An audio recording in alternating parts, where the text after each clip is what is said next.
whatever you need. And so, just be thinking about retaining your records of in every way, shape, or form until well after your game is released. And the only thing I have to say about contracts is, to the extent you control it, and you often don't because you're dealing with somebody else's forms, just keep it simple. Contracts don't have to be that long, and only sign what you understand. That's it for me.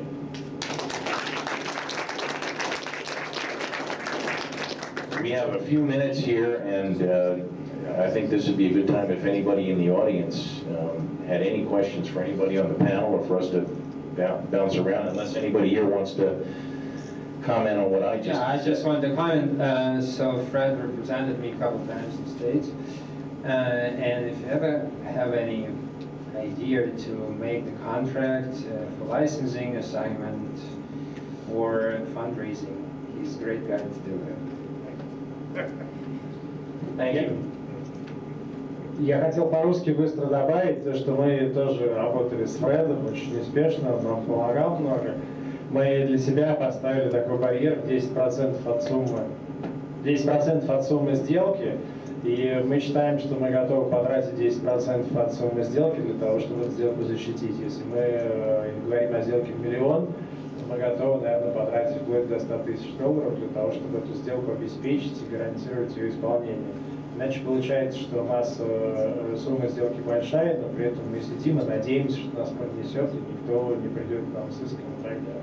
Я думаю, что это нормальная оценка, там 5-10% вполне нормально.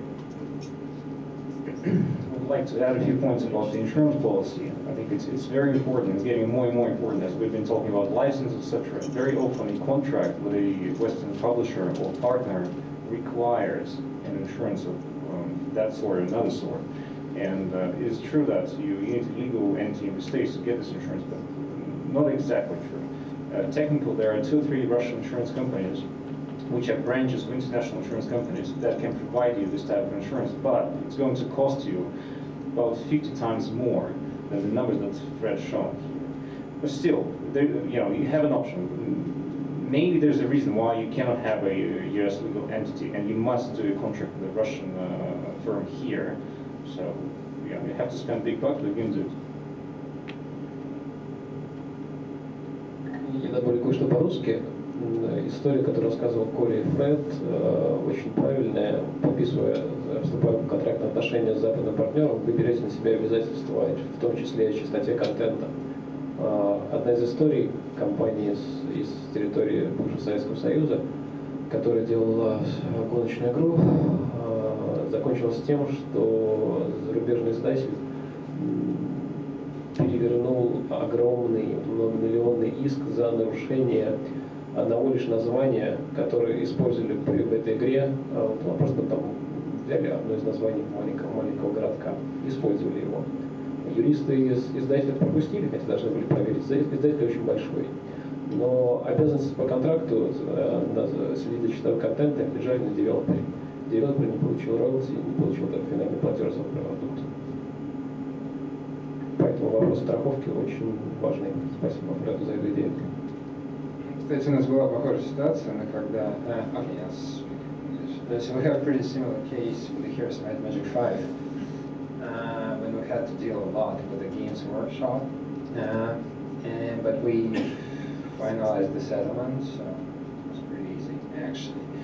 But these kind of cases, since Games Workshop, if you do any fantasy game, Games Workshop made so many things, and they've made so many concepts that no matter what you do, it's actually somewhere already exists in the Games Workshop. It doesn't matter what you do. So if your games start getting big, you'll have to deal with them somehow. So our settlement was pretty calm. We didn't go to court, and it was pretty easy. But you'll face this thing anyway. Any questions from the audience? Anything you'd like us to talk about that we haven't?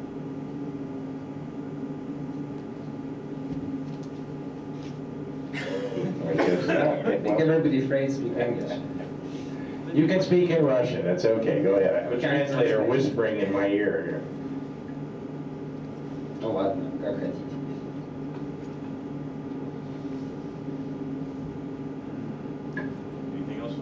This means everything was very good. Okay. Before the crisis, I know that there was many companies who give money for many new projects. After that, it's finished. And how do you think will it come back in future? That Western investors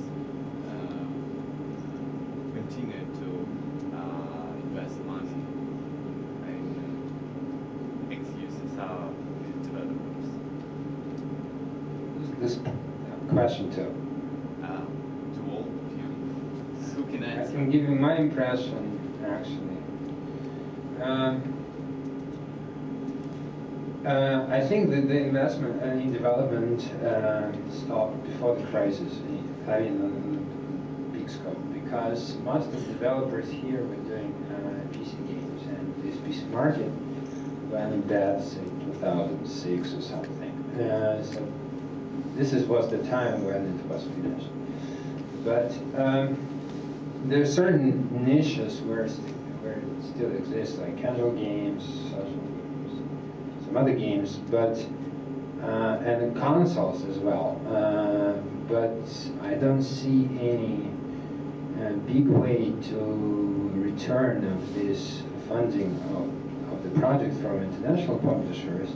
I would rather think that it would be possible for licensing. That's what I spoke at the very beginning. To raise the fund, to make your game, make it right, and then license the finished game to international distribution or to sell it to customers directly. That's, I think, possible. So another question. We have already finished our new project. It's online growth game, and we plan to go to Western market too, but we don't know nothing about how to license our game. Can help. $500 в час, вот лучше вы. So You know, I was going to say, one of the things about this industry is that you have consultants, and we were talking yesterday, a couple of us, about one consultant in particular that has helped a couple of people in this panel. You have agents. There's a lot of agents working in the video game world all around the world. You probably know DDM is one of the agencies. They have about 14 studios that they represent. It's more the traditional stuff than the online at the moment.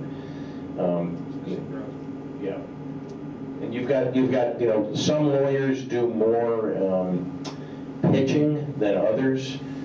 I tend to be somebody who helps strategize and do the deals, but I don't actually go out and pitch.